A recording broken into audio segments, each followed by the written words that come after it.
How to fix login error in BritBox application. If you're having any kinds of problem on the application, you need to make sure that the device is connected to a secure network. Swipe down on the control center and make sure your Wi-Fi or cellular data is turned on and is connected to a network that is actually working. By doing so, you shouldn't face any kinds of internet errors while logging in.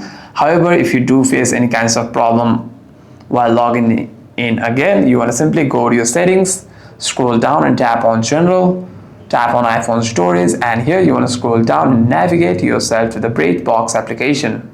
Tap on show all, tap on BritBox application and simply offload the app from here.